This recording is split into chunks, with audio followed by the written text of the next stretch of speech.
What's going on, Browns fans? Welcome on into a live edition of the Cleveland Browns Report. Matthew Peterson here, running through some of the latest rumors out there involving Shedeur Sanders and the NFL Draft. So we're going to cover that on today's episode. We have a lot of ground to cover on today's live show. So I appreciate everyone for tuning in, hanging out with us today. I want to start the show off by asking you guys to be the host for a second here.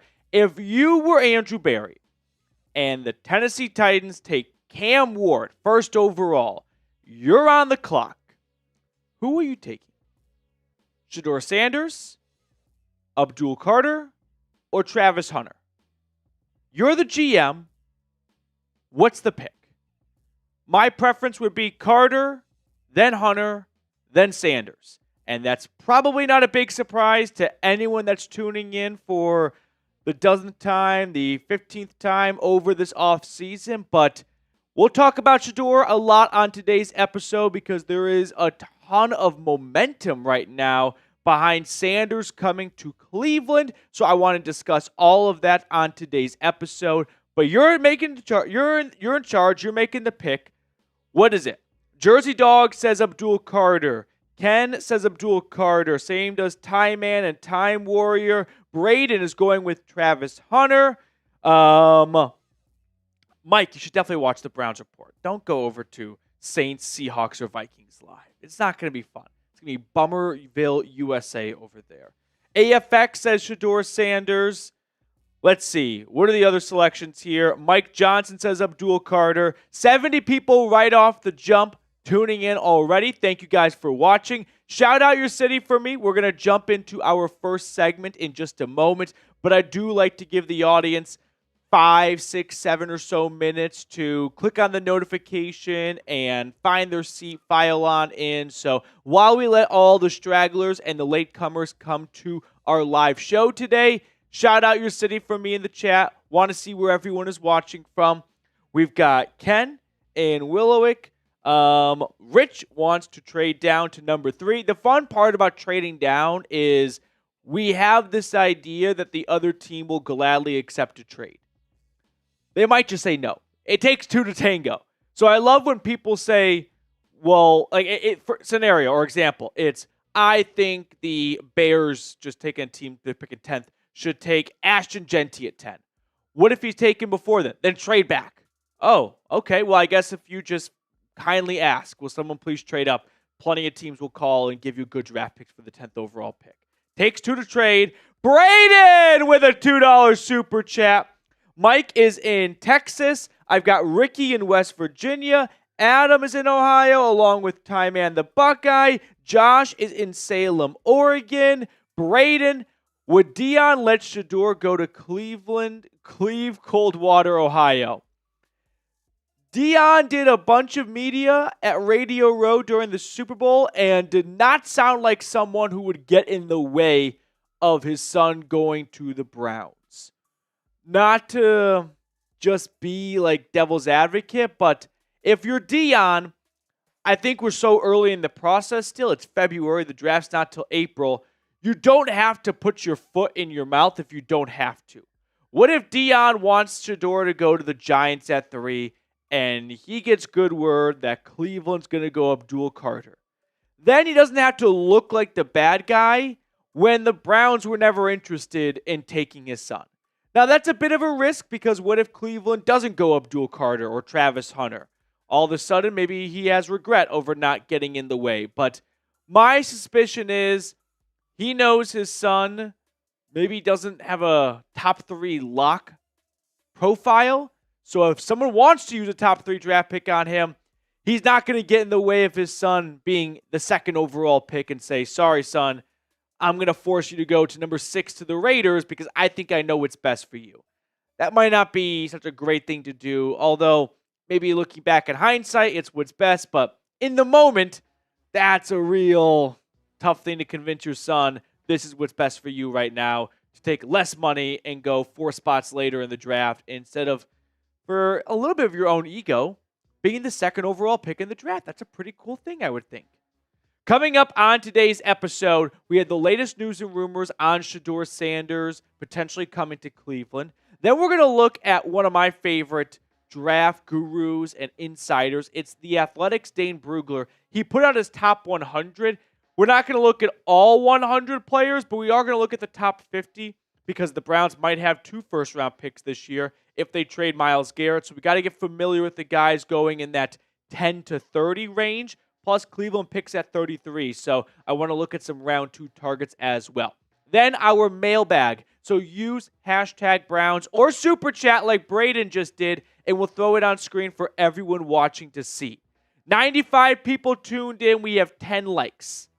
A little more than 10% of the people watching have liked the video. We can do better than that. Come on. Hit the thumbs up button. If you don't like the video, your dog's going to go missing. I'm just going to put that out there, right? I would never wish that on anyone, but you don't like the video, all of a sudden you're going to notice tomorrow the back door is left open and you are walking around with a flashlight till midnight. Hit that like button. Braden with another super chat. Love to see it. Unmute yourself if you're going to talk. This mic isn't great. Wait, say it again? I know, but it's still weird having me talk to like... I look like a... I look... You had it. Okay. All right, 1 second. I look crazy talking to nobody. I'm right here. 38 likes. There we go. That's a good number. Here we go. I look schizophrenic just talking to the left. How about, can you hear me? How about this? I think that's working, yeah. All right, that sounds way better. So what are you going to say? There is a person here, I promise. Mm-hmm. No, I thought you were going to say your dog's going to poop on the floor or something, or poop on the carpet or something. The first night running away was a little. That was a little aggressive, but hey, it got 43 likes. So hey, it did the job. When we got our dog, she had massive diarrhea in the crate the very first night. It was an absolute war zone in there. That's how I spent my 11 p.m. to 2 a.m. window just walking and cleaning her. Okay, Braden, I like Shedeur. I think you could bring swagger in Cleveland. Yeah, I mean, I find myself in a little bit of a tough position because if you don't know, I'll let you know right now, I don't think the Browns should take Cam Ward or Shedeur Sanders, number 2 overall. And when I say that, I then come across as someone who thinks those guys suck. And while there are some really good pros to their profile, like Shedeur, he's got that swagger. He's got that kind of it factor in the fourth quarter. He's made some big plays down the stretch, but I don't think the swagger is worth it. You know who else had swagger? Johnny Manziel did. So I'm not picking swagger at number 2. He would definitely bring a lot of attention. I think Shedeur on the Browns is going to put them in a primetime game next year. Abdul Carter on the Browns, probably not going to get Monday Night Football. But are you playing for Monday night or are you playing for wins? I prefer the wins. Now, let's get into our first segment of today's show, which is all about Mr. Shedeur Sanders and some of the momentum out there surrounding the possibility of him going to Cleveland. Like Braden just did, if you super chat, we'll throw it on screen for everyone watching to see. We have 46 likes. We get 4 more, just get to a 50. That would be a nice even number for the OCD people in the room. So if you've not liked the video yet, once we get to 50, we're going to talk all about some of the buzz and momentum out there surrounding Sanders and the Cleveland Browns. 47 likes, 3 likes away. Let's get there. Matthew is already getting a question in, as is Mike. Appreciate it. So is Josh. 2 likes away from 50. Let's go. Matthew deleted the question. I thought it was a good question, Matthew. Maybe you want to reword it. 50 likes. Love to see it. Okay. Are we ready to dive head first into the deep end? Because we've got a lot to talk about on today's show.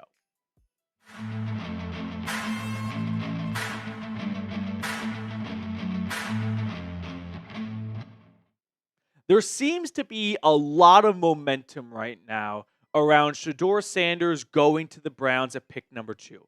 I cannot open up Twitter without seeing no less than 10 AI-generated photos of Shedeur Sanders smiling in a Browns uniform at the stadium.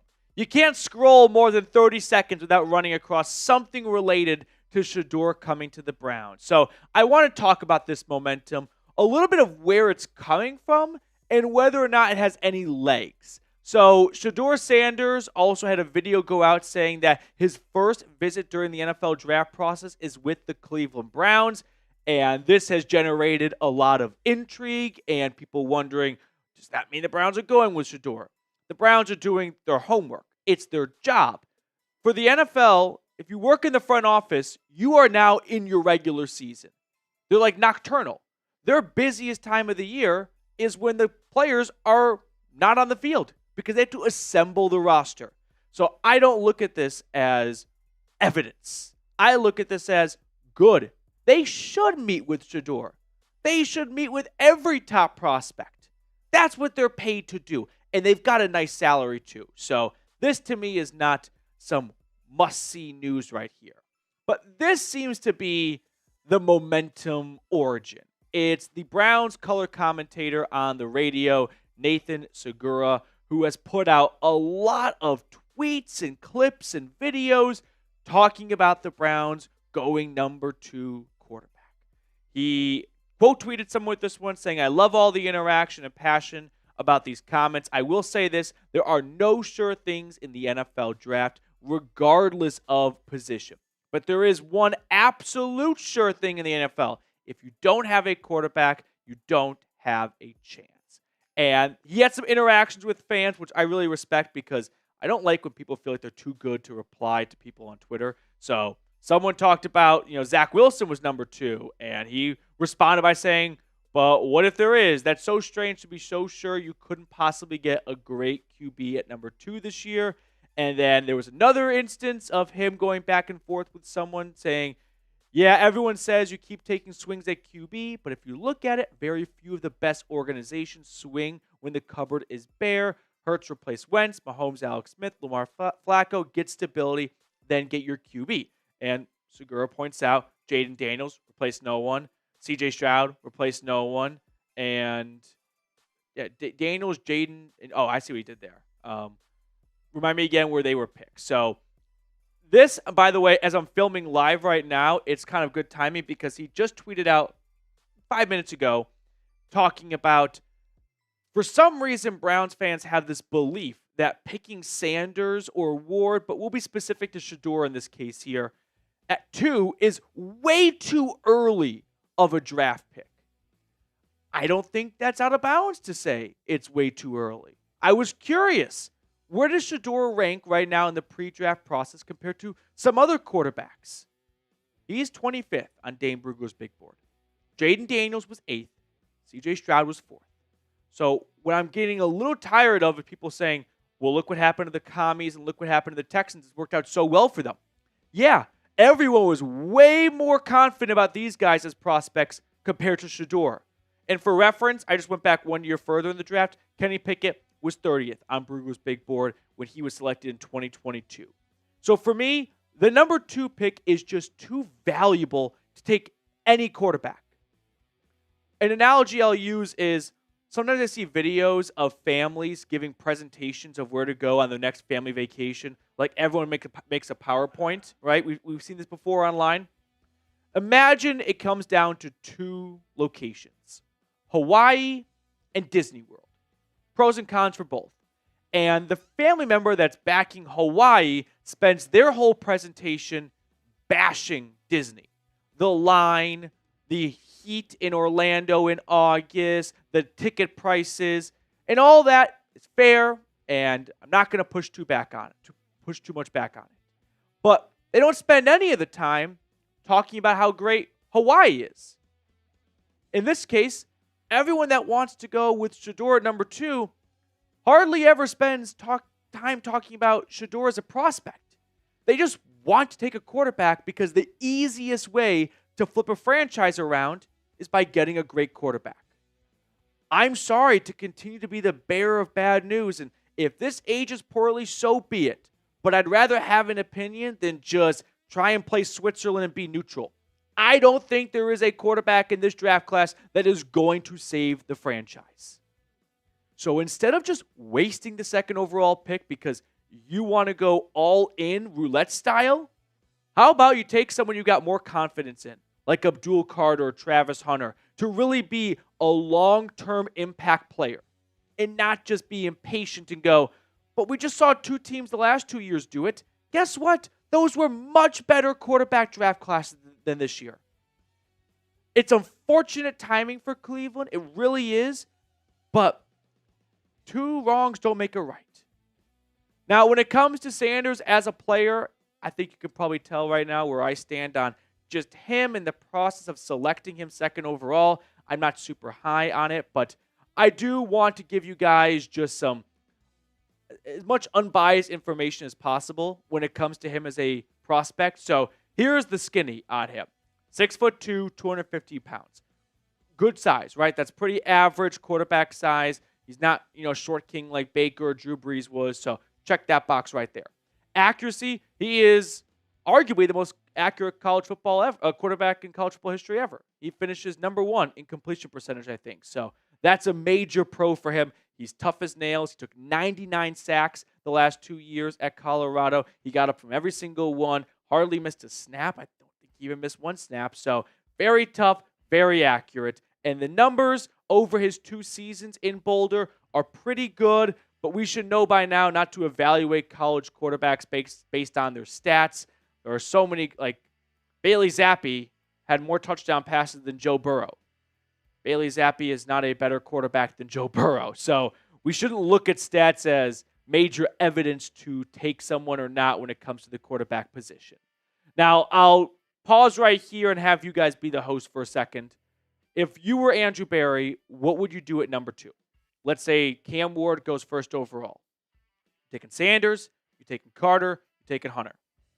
I'm taking Abdul Carter, not with the expectation that he will be as good as Myles Garrett.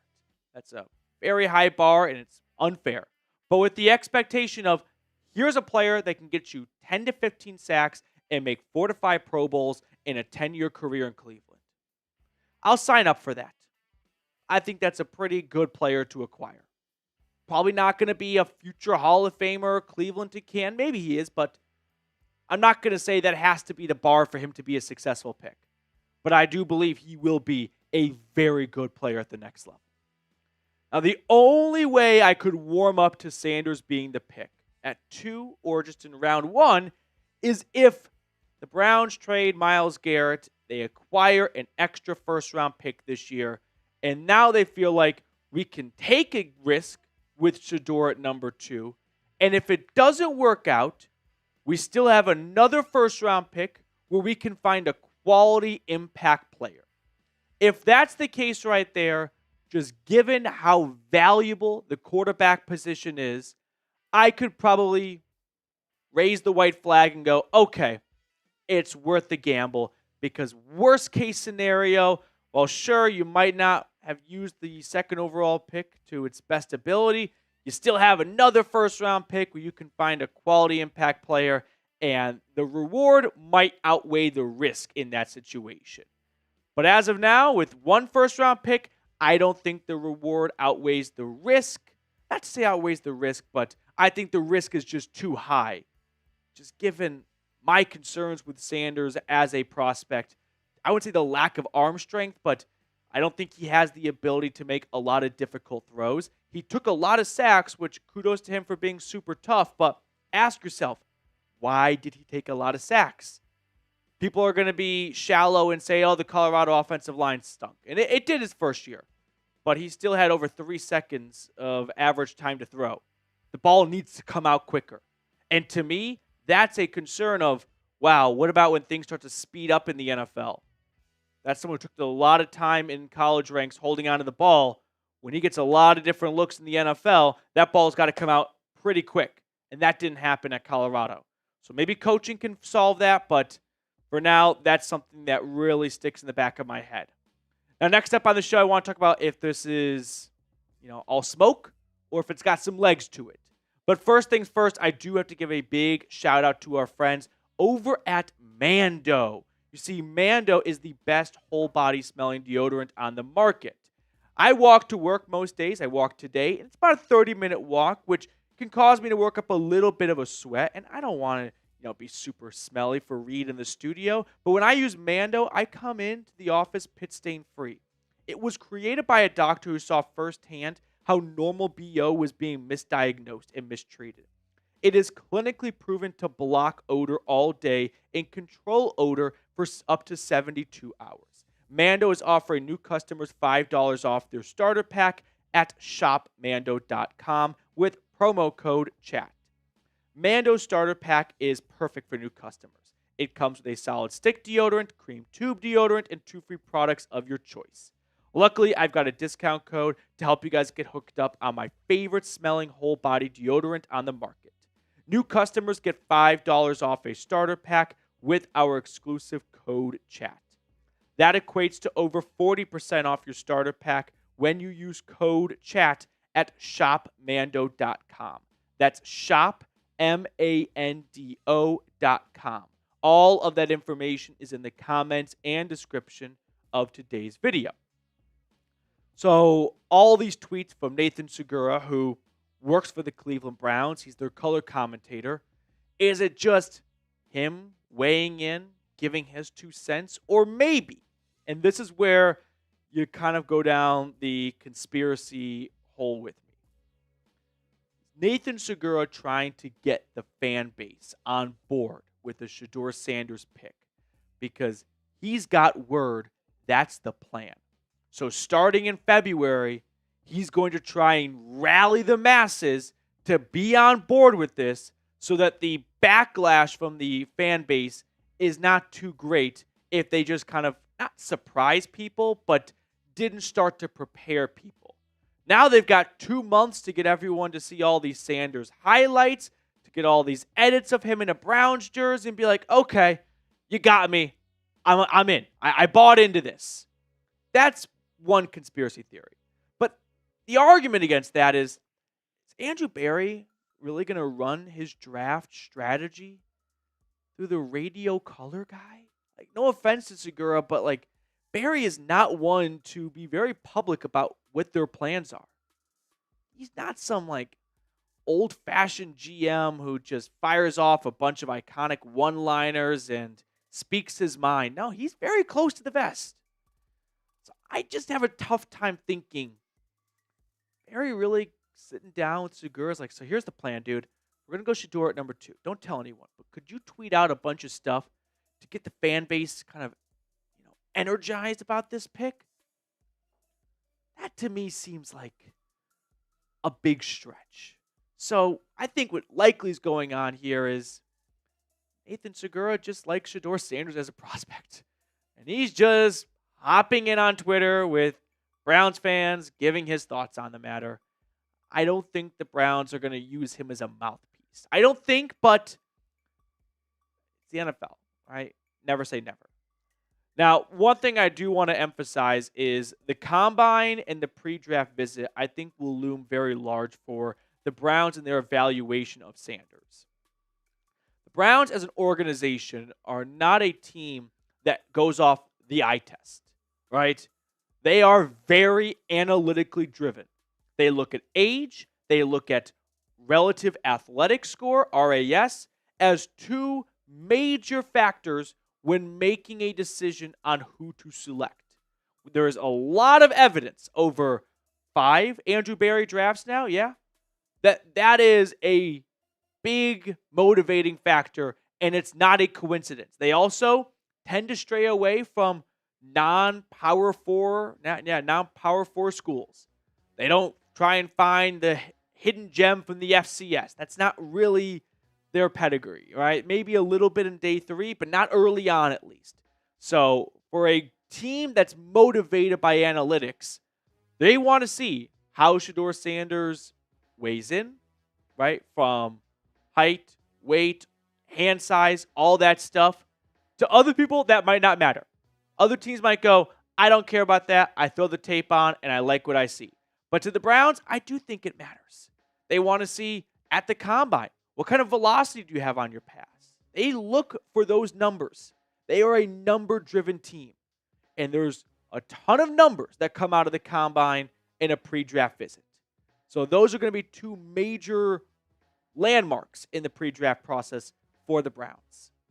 Before we wrap up today's video with one more quick portion I want to cover, help us reach 45,000 subscribers. You may hate me for my draft analysis and thoughts on it, but I promise that there's no one out there that's going to put as much Cleveland Browns draft content on YouTube as we are over the next 2.5 months. So we got to get to 45,000 subs. We're less than 4,000 away. Go ahead and click that subscribe button if you have not already.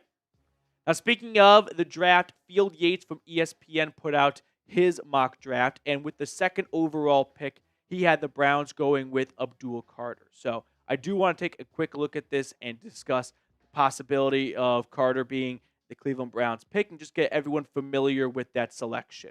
Here's what Yates wrote.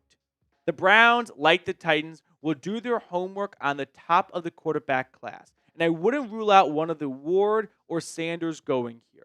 But considering the recent trade request by Myles Garrett and Carter's overall value as a prospect, the Browns might decide to sort the QB situation at a later pick or in free agency.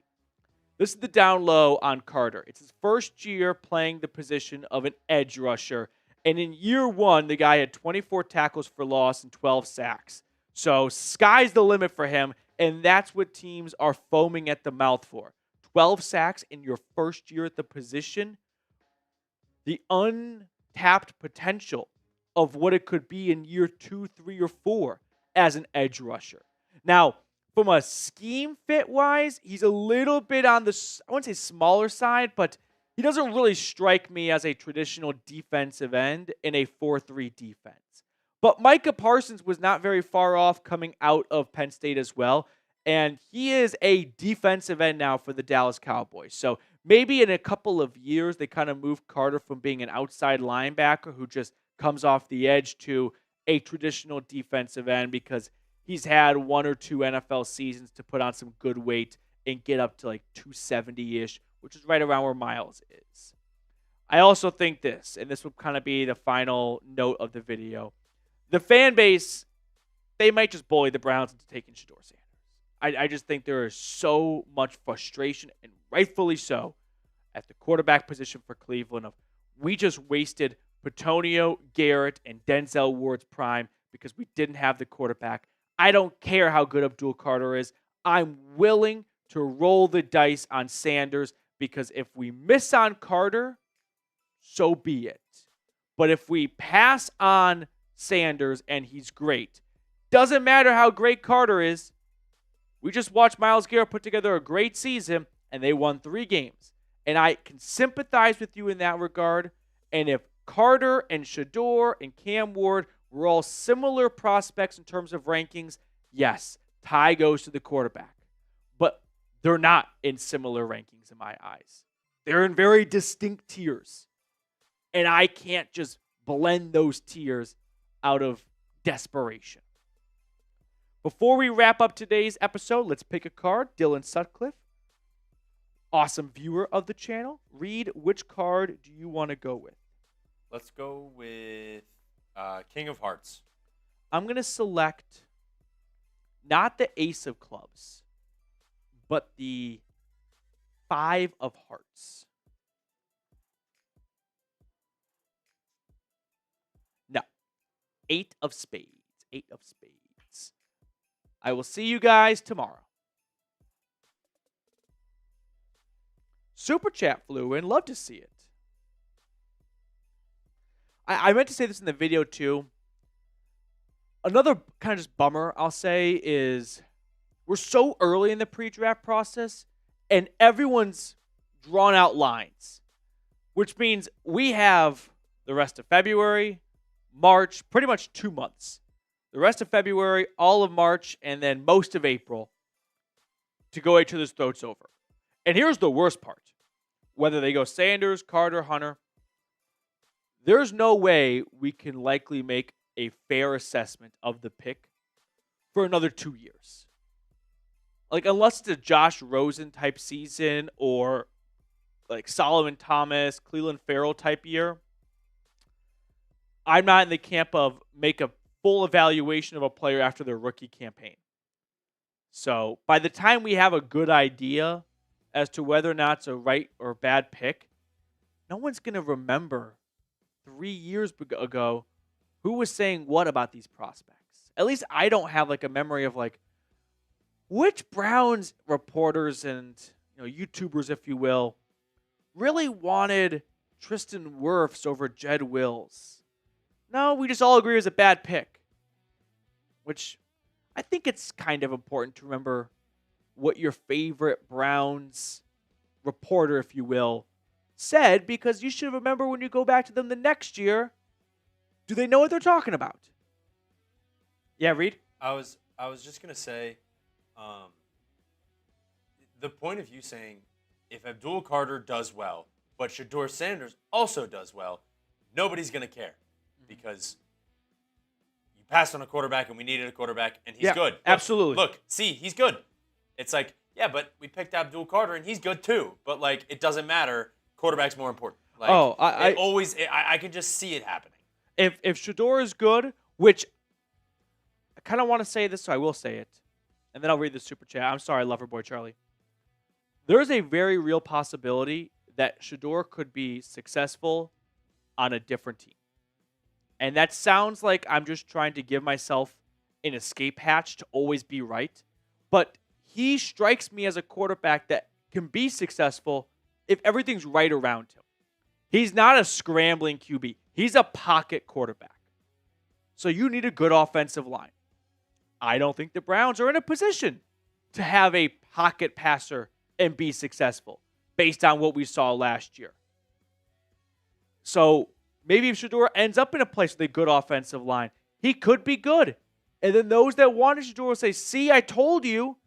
And now I come across as someone who refuses to admit they're wrong. But it's like, I really think Shedeur does not have this like extreme God-given talent to overcome challenges thrown at him by his own team with lackluster receiving core, poor run game, no good offensive line, like some other guys could. But we'll never know. Loverboy Charlie, it's awkward, but would you trade Myles Garrett for Baker Mayfield in a first-round pick? That's a fun hypothetical. The Bucs say no because they don't improve their roster by this. They have a good pass rush. They constantly invest in the trenches year after year in the draft, so they don't feel like the thing they're missing is another defensive end. But would I do this? What are the Bucs picking? Like 23-ish? They made the playoffs and they lost the first round to the what did they lose to in the first round? Oh, the Commanders. I'll go with 22. 19. Oh, my bad. 19. Okay. So, Baker Mayfield, the 19th overall pick, or Myles Garrett? I don't think it's a bad offer. Like, based on the way Baker's played, you're getting a franchise quarterback and a first-rounder. If Baker did not play for the Browns, if Baker was drafted by the Cardinals and then went to Tampa, we'd all agree, absolutely, right? But it's the awkwardness. I also don't think Kevin Stefanski could have this happen again. So I also want to go back to the Shedeur Sanders thing. If the quarterback is like a Jaden Daniels, a Joe Burrow, and it's a no question, yeah, you definitely take him. Absolutely. No matter what. But when it's like this close of like, and it's not a definite, and you're still on the fence, how can the Browns' history with quarterbacks prove that, yeah, we can make this guy work? Right. Because you haven't made anybody work. That's an excellent point, Reed. Not every team has fans wearing jackets that have every single name of all the Browns quarterbacks. I completely agree. So it's like, agree. Other teams can, like Jalen Hurts, take, for example. Mm-hmm. Took him in the second round, and, he sat behind Carson Wentz, and then they threw him in there. It's not like they were like, oh, yeah, Jalen Hurts is really, really good. You got to get him in the first round. Yeah. Like, they kind of just found and got lucky with him and knew that he had some good qualities, but they're not picking him number 2 overall. Yeah. It's just this draft. Okay. It's unfortunate. We have 2 more supers I want to hit, and then we will jump into our second segment, which is Dane Brugler's top 100, because the Browns could have 3 picks in the top 33. Max Nikolenko, Titans could draft Abdul. Yes, they absolutely could. And then I think you take, like, Cam Ward is someone that I could be like, all right, the upside might be worth the risk because of, I don't want to just take a guy because they have a because he has a cannon of an arm. So did Anthony Richardson. And I hated Richardson as a prospect coming out. But Ward has made a lot of special plays. And if I had to pick one of the two QBs, I would take Cam Ward. Max, thank you for your super. AFX, did you watch Squid Games? No, I never watched Squid Games. I feel like everyone's got that like cultural favorite show or movie that they just missed. Like the timing wasn't right in your life. When everyone was watching it, you were a little busy with something. You're like, well, I feel like the window's closed. Yeah, like and when everyone says the show they haven't or the movie they haven't seen, everyone freaks out. But then they have one as well. Like I've never seen a single Harry Potter movie start to finish. I've caught like 10 minutes of it at times. Like I've seen like clips of like the Quidditch stuff, but no. And it's like, how could you not have seen Harry Potter? The same way you have not seen like Indiana Jones or James Bond or Jurassic Park. I've never seen like The Godfather. I've also never seen The Godfather. I've never seen. I just recently started Breaking Bad, and everyone's like, "You haven't seen Breaking Bad?" And I'm like, "Sorry, I didn't want to watch a show about drugs. I don't care. I don't know." I haven't seen The Godfather, which maybe that's what I do this weekend, and also have not seen The Wire, which is another thing I can do this weekend. So, with that all being said, now let's get back on track. Let's talk about draft targets for Cleveland across the first 2 rounds because there's a very real chance they will have a lot of picks if they trade Myles Garrett in the top 50. So, beyond the top guys of Abdul Carter and Travis Hunter and Shedeur Sanders, we need to learn about the guys a little bit later in the draft rankings because they could be picks as well. You see, I love this. Second win stories. The Wire is one of the best shows of all time. It's like, how have I not watched The Wire? Let me ask you this, second win stories. What iconic show or movie have you not seen? Because I'm guessing I've seen it, and I'm going to have the same energy of like, you've never seen that? I feel like this applies to chain restaurants as well. Everyone's got that notable chain they've never been to. I've never dined at a Cheesecake Factory. Just have not crossed paths with it yet. If I've not seen Forrest Gump in a long time. I need to kind of rewatch it because I feel like it would be like watching it for the first time since it's been 10 plus years. So Grass and Bass, I don't think that's like a cultural staple of a movie, but Law Abiding Citizen is a very good movie. It's not like you have to see, like how have you not seen it, but it is one of those smart movies. Very good movie. All right, here we go. Let's see. I wasn't accusing you second win store. I'm sorry. I might have just came across a little too harsh. I was just using you as an example. All right, we'll hit Max's super chat really quickly, and then we're going to jump into that next segment.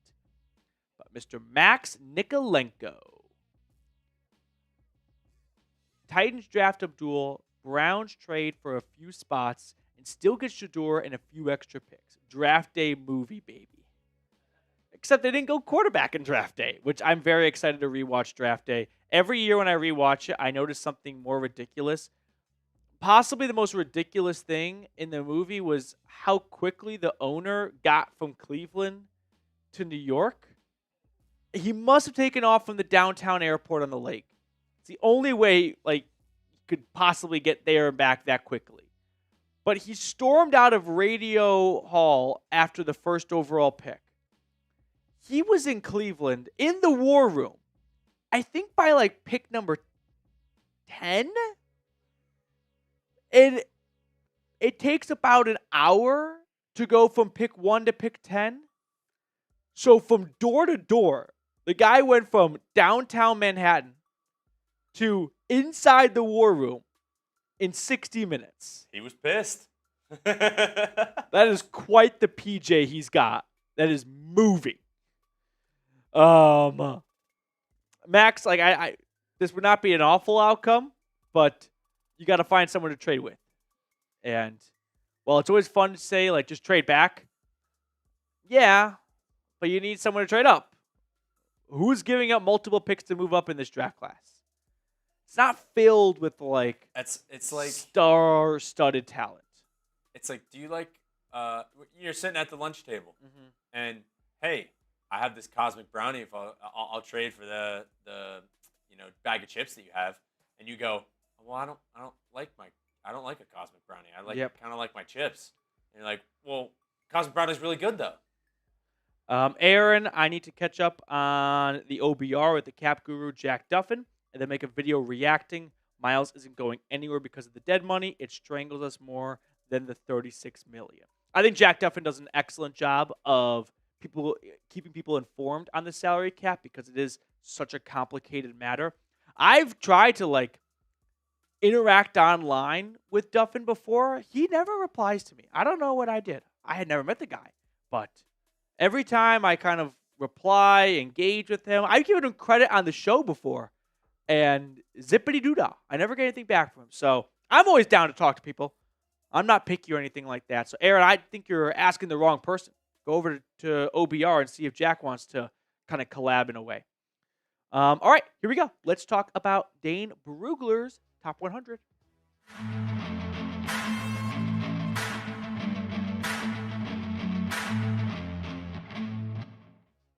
The Athletics NFL draft guru, Dane Brugler, who is one of my favorite people to follow in the pre-draft process, just put out his top 100 prospects for the 2025 draft.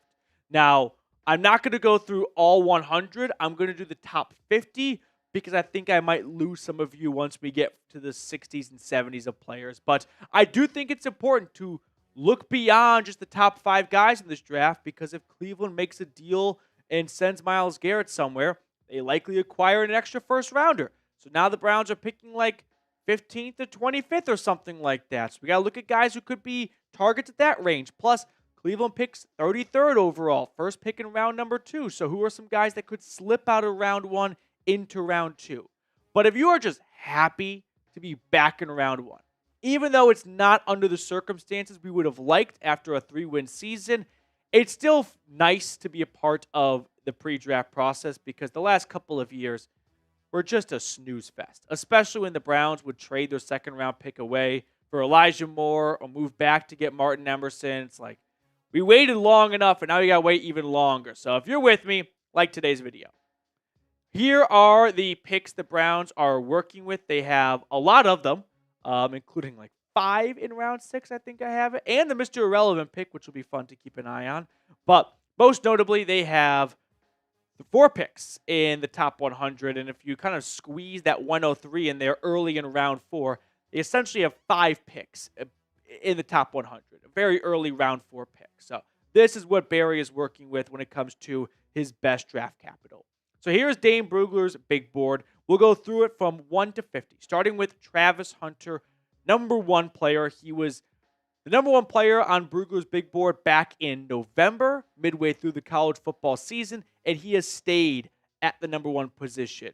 He is a good overall size, 6'1", 185 pounds, so that's pretty average size when it comes to an NFL DB or a wide receiver. But we all know his,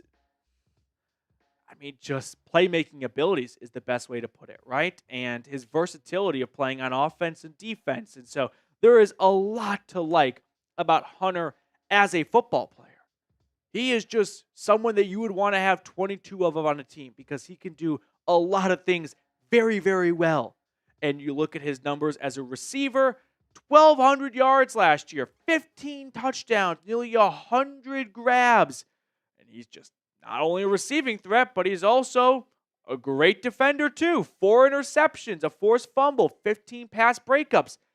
The best NFL draft analysts keep going back and forth as to whether or not he's a better receiver or corner. He's that good at both of those positions. So there is a lot to like about Hunter's profile and his makeup going into the pre-draft process here. And I, for one, I do like Travis Hunter, but I've just got this annoying little devil on my shoulder, and I want to flick him off. So someone do it for me, because when he gets to the NFL, I don't think he's going to play both ways. I think it's just, I'm not trying to doubt the kid, but NFL playbooks are massive. And to learn one of them as a rookie is challenging enough. To learn offense and defense, I think, is just simply unrealistic. So if he's only going to play one way, ask yourself, if you only knew Travis Hunter as the wide receiver from Colorado, would he be someone that goes first or second overall? You haven't seen a receiver go first or second overall since Justin Blackmon out of Oklahoma State, right? Am I forgetting someone else? I don't think so. So how about corner? Is Travis Hunter, the corner, good enough to go first or second overall? I don't even think he's my favorite corner in this draft. I like Will Johnson out of Michigan a little bit more at that position. But when you add in the ability to play both sides, maybe that's enough to make him worth the second overall pick. And so if the Browns have a package of like, we're going to use him on defense and we're going to use him on like 15 plays on offense, okay, like that can kind of sell me. But if the plan is, hey, we're just going to play you at corner, now I'm not so convinced. Moving along here, let's talk about the next guy that's coming up on the big board here, and that's Abdul Carter. So we all know his smoke and hype and whatnot going into this process right now.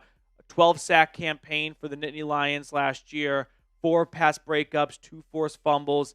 I don't think we need to spend too much more time learning about Carter as a prospect because at this point, I think everyone's very familiar with him and his overall profile. This is probably your best possible Myles Garrett replacement.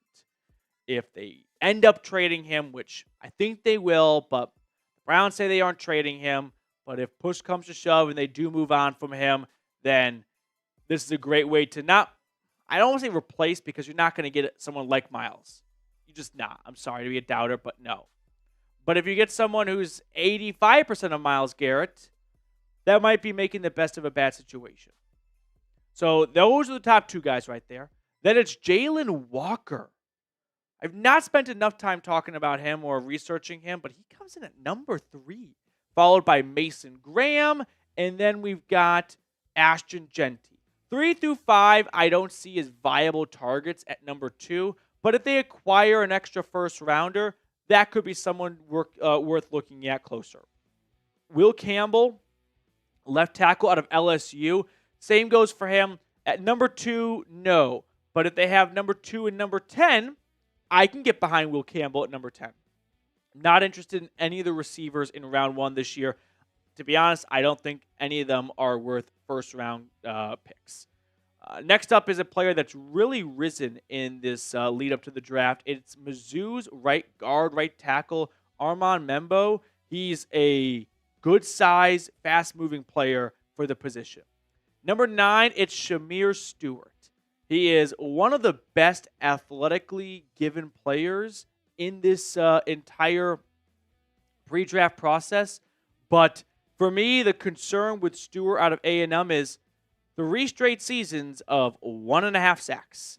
This is not a defensive tackle. This is not some nose tackle with pass rush upside. This is a defensive end who has all the traits in the world, but they just can't seem to translate to sacks. And I need, not a want, but a need production at the edge rusher spot when we're talking round 1 guys. So don't be surprised if the Browns fall in love with Stewart because of his size and speed, but I'm not falling in love.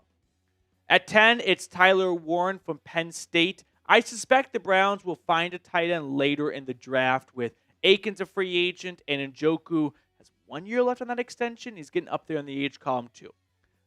At number 11, it's another tight end, Colston Loveland. At 12, it is Mike Green, edge rusher out of Marshall, led the FBS in sacks last year. Will Johnson climbs in next, 13th out of Michigan. Johnson is one of my favorite overall prospects in this draft class. When they inevitably do a redraft 2 to 3 years from now, Will Johnson is someone who's going to go from being the 8th to 12th overall pick to going top 5 in a redraft.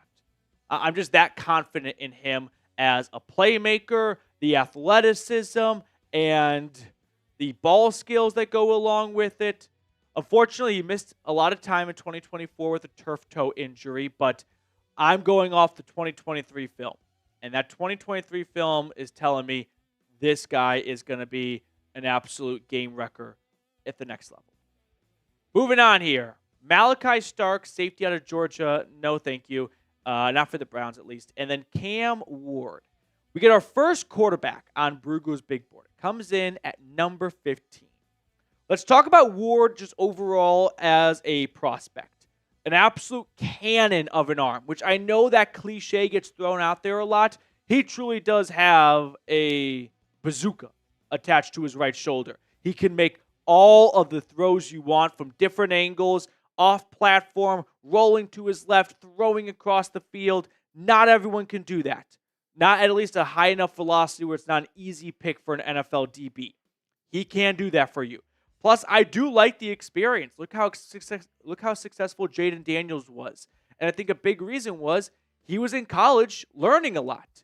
Instead of just going to the NFL the first opportunity he could, and similar for Ward here, starts off at Incarte Ward, and then he transfers to Washington State and off to the U. And I think he's going to carry a lot of the valuable things he's learned through all those years in college football to the NFL. But I'm not getting my hopes up, so to speak, on Cam Ward for the Browns because I think he's going to go number 1. The Titans, they need a quarterback. So do the Browns. But they have the first overall pick. And I don't think they're going to pass on taking Ward for Carter or Hunter. Not that those would be bad players or to take, but Ward is worth the gamble in my eyes. But it would be a gamble because I was kind of curious. This is the first quarterback on Brugo's big board. The last couple of years, the guys taken first overall.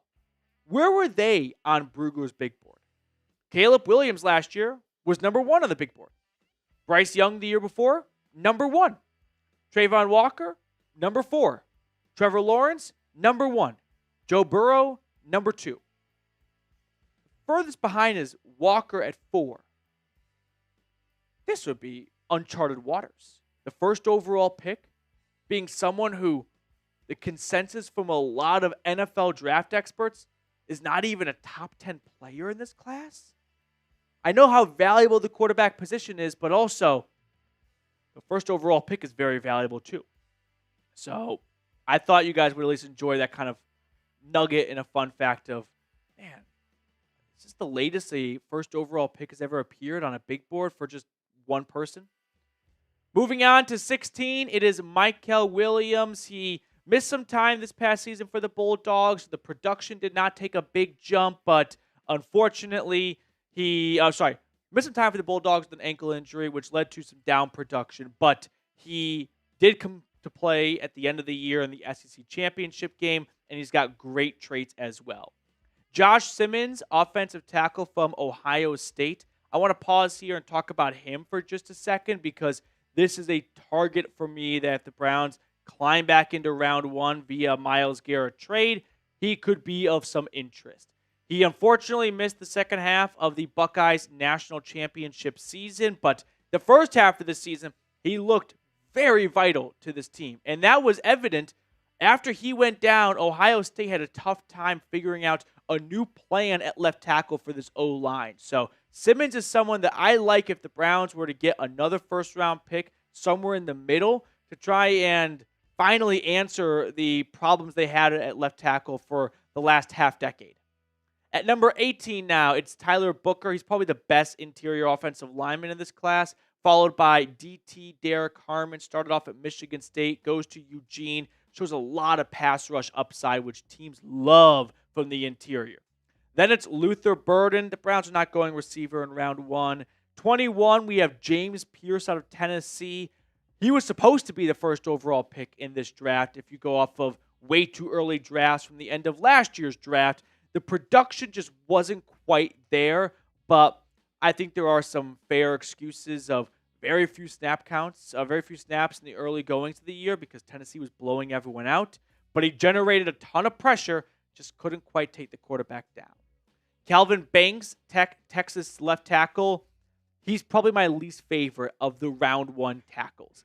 When they played Michigan and Georgia, their 2 toughest tests from a defensive line standpoint, kind of got bullied. Jahad Campbell, Alabama linebacker. The Browns aren't going linebacker. And Emeka Egbuka, same thing. Not that I dislike the player, but I don't see the Browns going wide receiver in round 1. And now we get to the entire Cleveland Browns fan base's favorite player right now, Shedeur Sanders. 25th on Dane Brugler's big board. So, yeah, I don't think it's crazy for people like me that say they shouldn't go Sanders at number 2 when you look at where he ranks in the entire draft class. Of course, quarterback position is more important than the safety position, but man, 25, that's a long ways down for someone going 2 overall. I just don't quite, I don't want to say see it, because I do see a lot of pros in Sanders' game. Great decision making, and that's important. Don't get me wrong. He's got Tom Brady in his corner, so who am I to say I know more about the quarterback position than Tom Brady? But there's a lot of smoke around Sanders for it being February. I don't want to say this is my bold prediction that he's going to be the pick, but I feel like it's really trending that way. There's a lot of momentum behind Sanders going to the Browns. Between the top 2 quarterbacks in this class, who would you pick? Cam Ward or Shedeur Sanders? I would go with Cam Ward, but I think Cam Ward is just like a diet Jameis Winston, and Shedeur is a diet Geno Smith. That might age horribly, but that's my honest opinion. We'll kind of fast forward a little bit or speed things up here because I'm probably losing a few of you right now. Kenneth Grant, that's a defensive tackle that a lot of people like. I don't think the Browns should go interior defensive line with their first draft selection in back-to-back drafts, given their other needs. Matthew Golden is one of my favorite receivers. I think people are sleeping on him. Another good safety out of South Carolina, Nick Imanwari. He's got great ball skills and instincts. Walter Nolan, nearly 300 pounds and had 6.5 sacks. That's what the Browns wanted Siaka Ika to be. Unfortunately, he just was 300 pounds and no sacks. And then we have the Boston College edge rusher, Donovan Izuruboku. Probably got that one wrong, but he's got really good production, good athleticism. He just has a little bit of a smaller frame. I don't think he can play defensive end in a 4-3 defense. He needs to be an outside linebacker in a 3-4 defense. Next up, it is Oregon's left tackle, Josh Conerly. Let's pause right here because this is another player like Josh Simmons that I could see the Browns getting a little bit later in the first 2 days, possibly the 33rd overall pick. If Simmons is gone at this point and the Browns want to go with an offensive lineman, I think there's a lot to like about Conerly. For one, he plays left tackle, and we saw how well it went moving from Jed Wills from right tackle to left tackle. So here's a guy that plays the position and has played it well for 2 straight seasons. He's pretty quick and fluid. I know at 313 pounds, you probably don't expect a lot of movement from him, but he can get to the second level very well. After that, we have East Carolina corner, Chevron Revelle, who has very little tape because he missed almost all of 2024, but he's got great traits, and teams love traits at the corner position. Then a couple of Buckeyes, followed by Caleb Johnson. Let's pause once more on Johnson because here's another possible 33rd overall draft pick. I like Caleb Johnson a lot. I think he reminds me of David Montgomery a little bit from the Lions. The Hawkeyes had no passing game last year, and they ran into a lot of stacked boxes. And despite that, he puts up 1,500 yards and runs over 8 defenders for some big, big gains.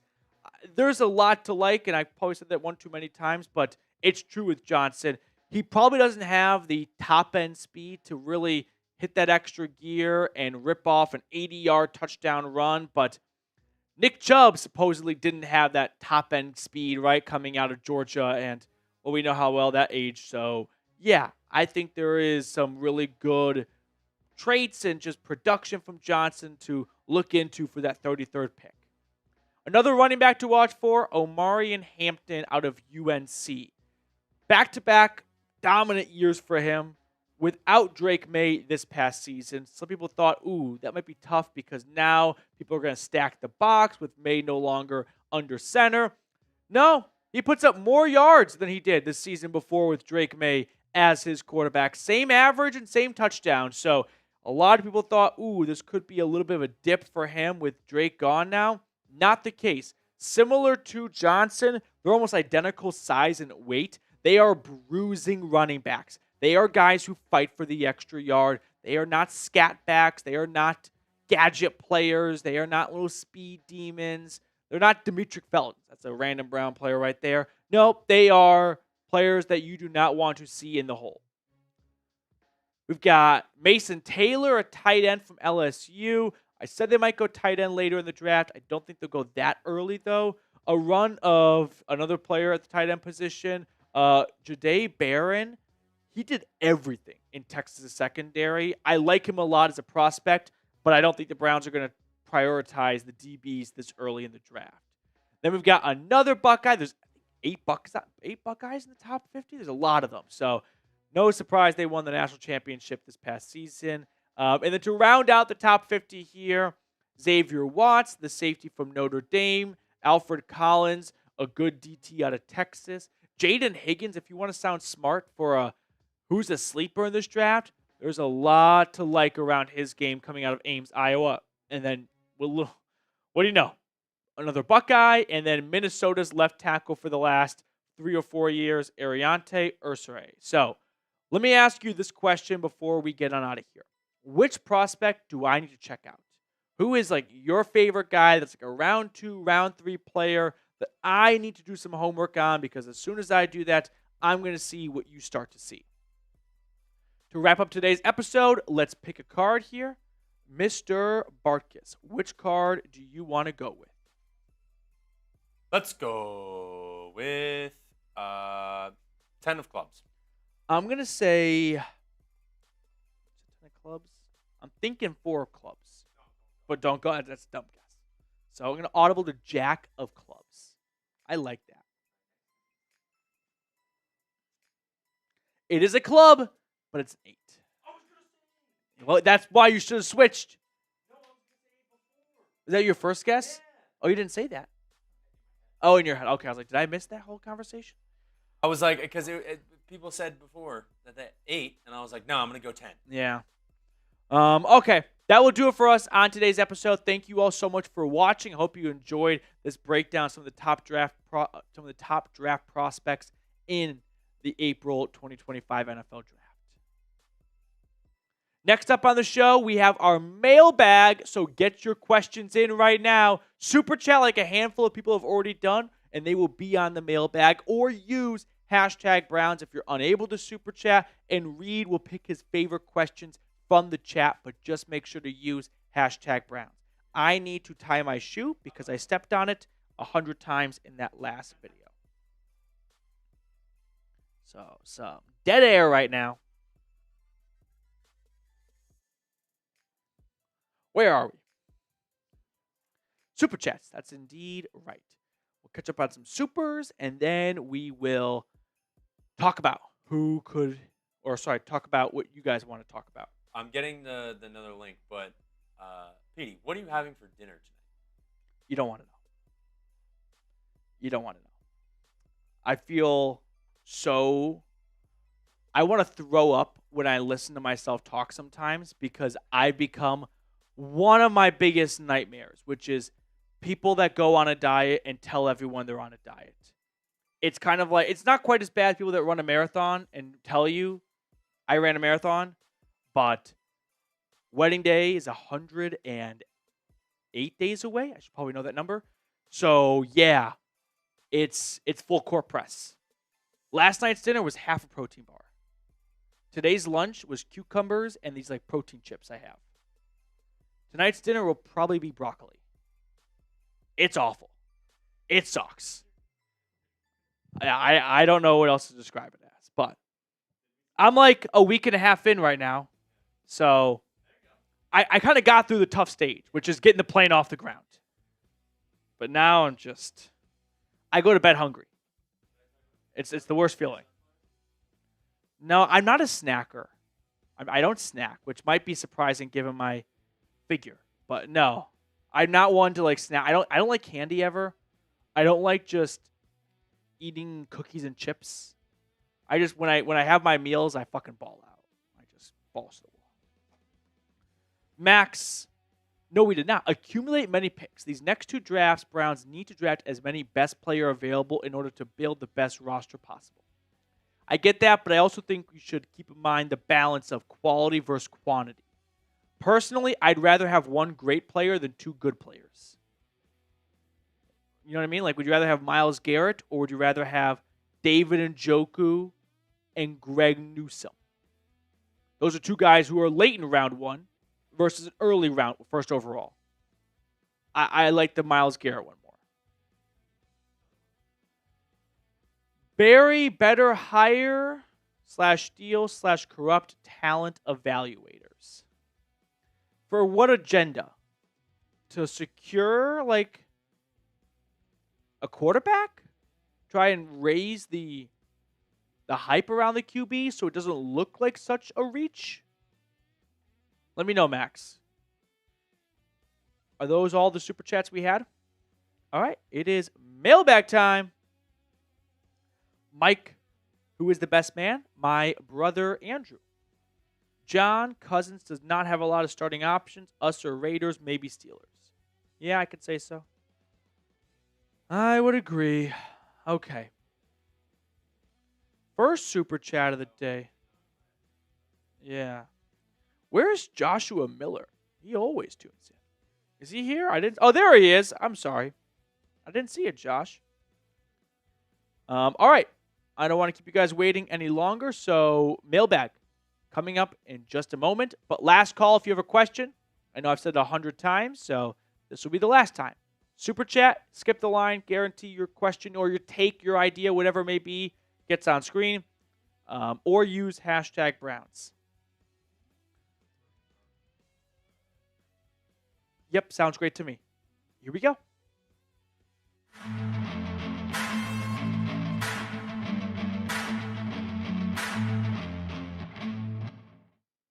Hey everyone, welcome on into the Cleveland Browns Report. It's a mailbag from our live show, which airs every Wednesday at 5 p.m. Eastern. So if you want to be a part of the next mailbag, tune in then, and we'll answer your question. But remember really quickly to hit the share button down below. Send our content to a friend, a family member. Help us grow the channel and get more eyeballs here. First question coming in via Super Chat from Braden Klosterman. Would Dion let Shedeur go to Cleve, Coldwater, Ohio? Dion did a bit of a press tour in New Orleans leading up to the Super Bowl, and he did not sound like someone who would get in the way of a team selecting his son. I wonder if he's kind of having a little bit of an internal conflict because he doesn't want to rob his son of the opportunity of being the second overall pick. But if he also feels like my son won't be successful there, then maybe he interjects, which he did say. It's not just people assuming on a podcast 3 months ago now at this point that he wants his son to go to a team that knows the quarterback position, right? That can help develop and things like that. So if he feels like the Browns' current coaching staff and front office can do that, then I think it's full blessing. But if he feels like that can't happen, then we know Dion has never been one to bite his tongue. Loverboy Charlie. It's awkward, but would you trade Myles Garrett for Baker Mayfield in the first rounder? If Baker Mayfield was drafted by the Cardinals and then ended up in Tampa, this would be a no-brainer. But the reality is, no. The Bucs say no. Like, they're not moving on from their, franchise quarterback after Tom Brady retires, and it looks like, Tampa kind of might be running out of gas here a little bit. No, they've just made the postseason every year since, and they keep winning the NFC South. Their squeaky wheel is not the pass rusher position. They invest in that every single year with premium draft picks. So the Bucs say absolutely no. Max Nikolenko, accumulate many picks. These next two drafts, Browns need to draft as many best player available in order to build the best roster possible. Maybe an unpopular opinion, I would prefer one great player over two good players. Ask yourself this question. Would you rather have Denzel Ward or Greg Newsome and David Njoku? How about this? Would you rather have Jordan Akins and Denzel Ward or Greg Newsome and David Njoku? I'd go with the Ward and Jordan Akins because I value quality draft picks. And while quantity seems like a lot of fun because they all in your head are going to be good players, Draft's a crapshoot, and I like quality over quantity. That's my dog. Should the Browns trade for DK Metcalf? I think DK Metcalf is going to get traded. He's kind of being phased out. Not phased out completely, but a reduction in his role with the rising of Jackson Smith and Jigba. Just look at his last 4 years, all right? And I want you guys to look at one number particularly. Targets. 141 3 years ago. Then down to 119. Then down to 108. Missed some time there. But does 2 games make up the difference of whatever the math is from 141 to 108? I think not. 32, 31, something like that. So I think the Seahawks are probably looking to get some picks and get his contract off their books since they're just not quite utilizing him as much as they could. Now, as for the Browns particularly here, no. I don't think they should be in a position to be trading away good draft picks and giving out big contracts to a wide receiver when they got to figure out the quarterback position first. Having said all that, we are talking about Andrew Berry, who loves trading for wide receivers. So I can't say there's a 0% chance, but I think it's a pretty low percent of chance of this happening. Moving on to our next question while you guys answer this question here. Joshua Durst, if Browns trade Myles and blow it up, does JOK get traded?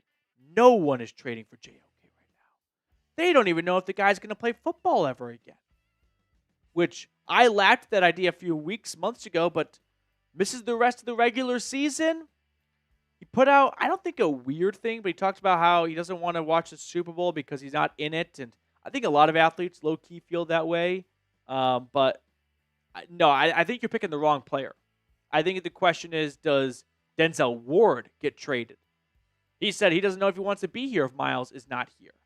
That's the player you should be asking, Josh. Which, if that's the case, if you're blowing it up, just blow it all up. Don't half-ass a rebuild. Get all the picks. Mike Nintendo Master. Who can the Browns cut to make some cap space? Let's take a look here. I don't have all the numbers memorized off the top of my head.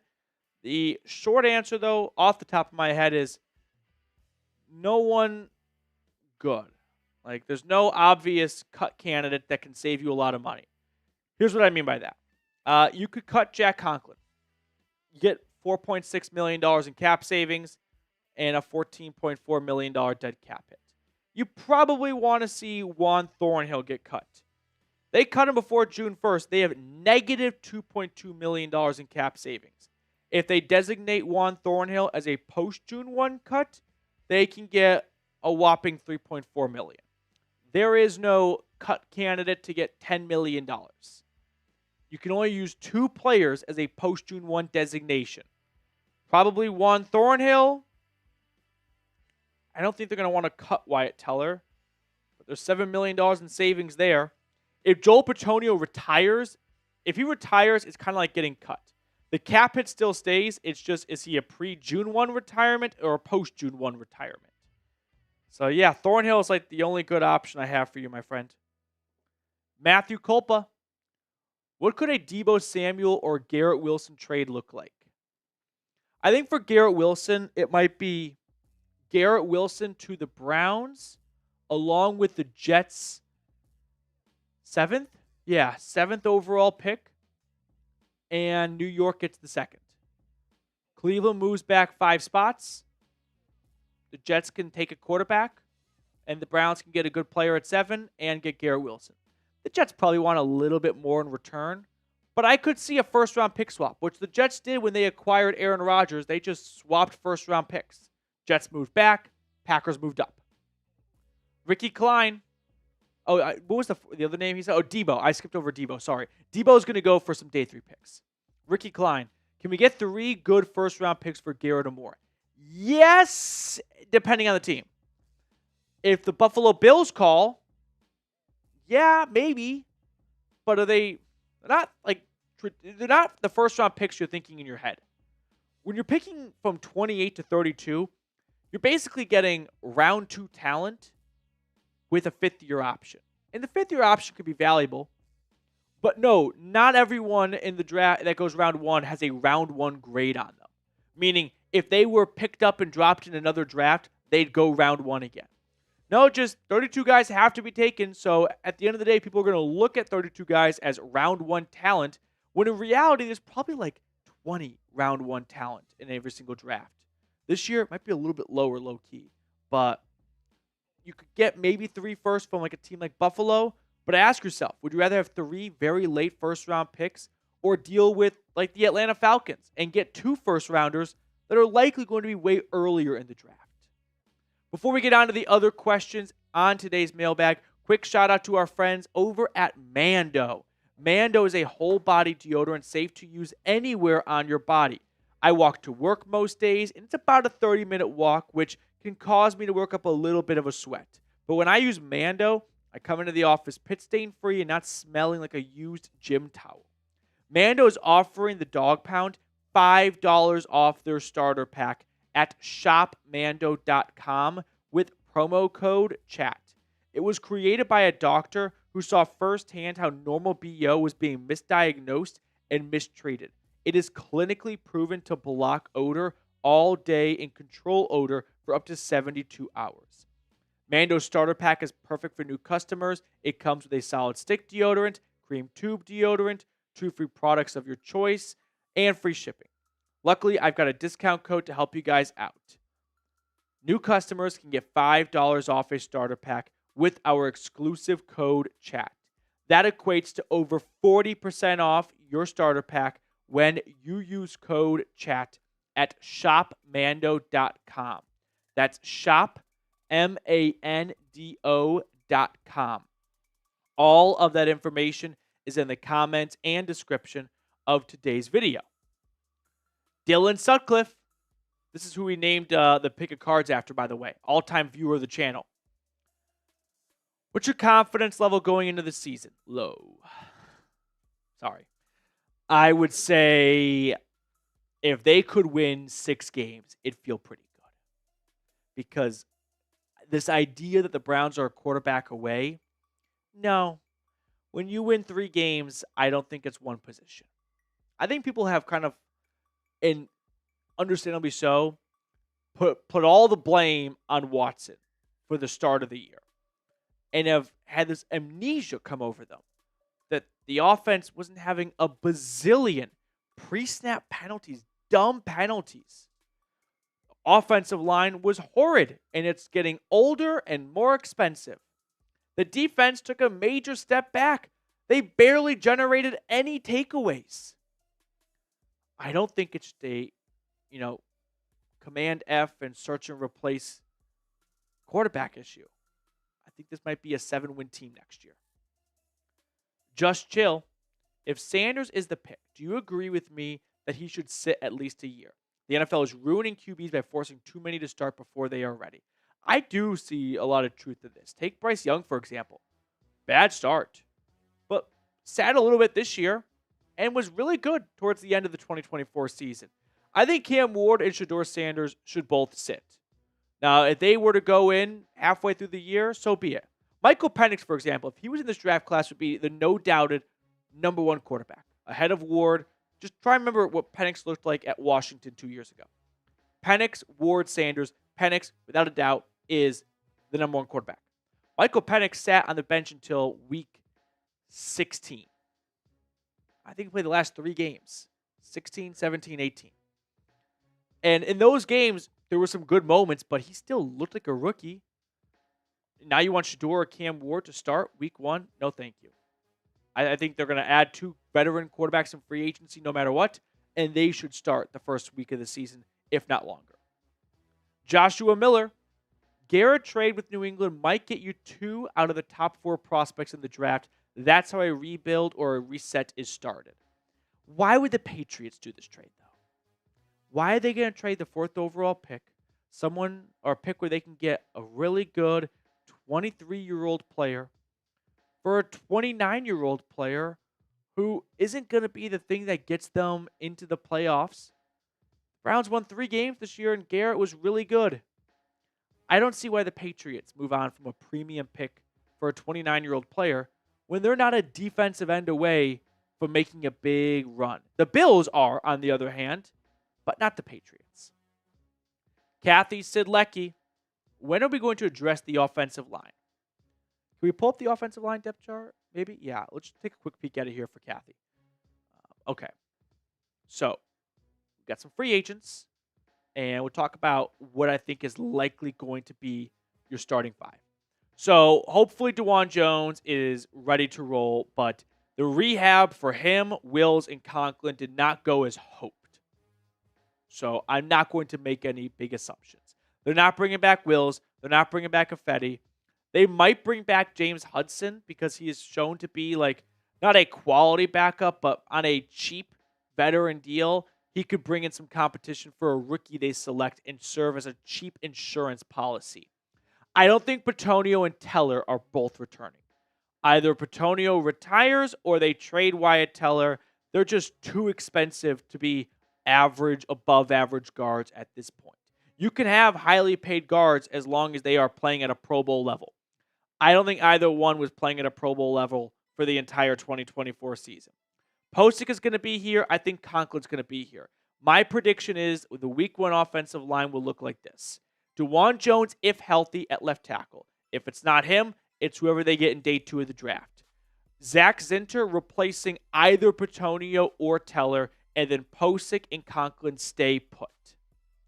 So when are they going to address the offensive line? I don't think they're going to make any big moves in free agency. I think they're going to find a lineman in day 2 of the draft and promote Zach Zinter and hope after him being a third-round pick last year, he's ready for a bigger role. Adam, you're on the show. Personally, I think we should take whatever QB is available too. Not saying Carter is bad, but we couldn't even win with Garrett because of QB. Adam, I would be in full agreement with you if the question was, who's better, Abdul Carter or Shedeur Sanders? But that's not the question. Everyone agrees Carter's a better prospect.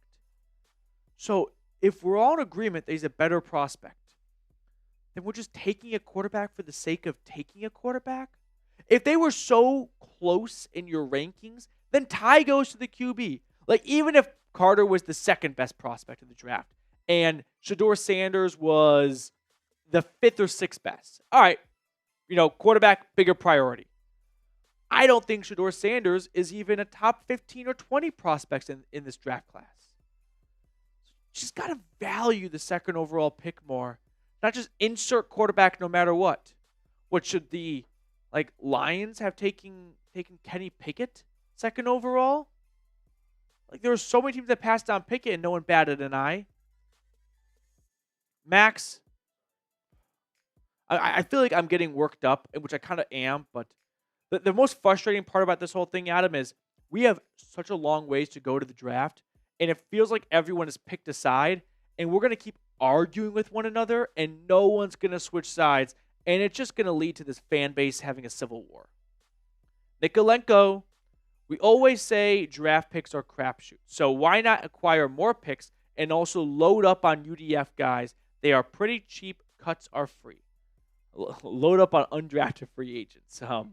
Which, by the way, the Browns, I guess, have had some success with UDFAs. D'Anthony Bell, Ronnie Hickman, but whatever.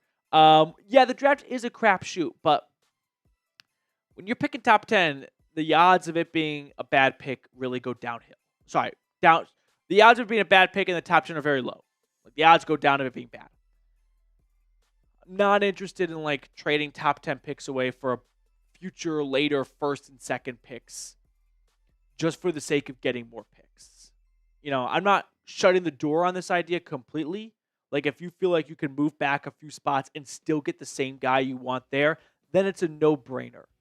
But if it's, hey, we'd rather have pick 25 and 35 than pick 5, I'm going to disagree. I'd probably rather have the 5th overall pick. Dylan Sutcliffe picking a card. Which card do you want to go with, Reed? Let's go with 4 of spades. I'm thinking 6 of clubs. Don't pick it. So I'm going to go Queen of Diamonds. No, 2 of spades. Should I go 1 deeper? Would you say again? 4 spades? Yeah. That's tough beat right there. Thank you guys for watching today's mailbag. I always appreciate the end of the video, crew. So if you're still watching, scroll on down. Drop an emoji, whatever the most recent emoji you used is, unless you're a little bit of a freak. And that way I can know who is watching all the way to the end. We get some eggplant emojis. That'd be kind of weird. Are we all caught up on supers?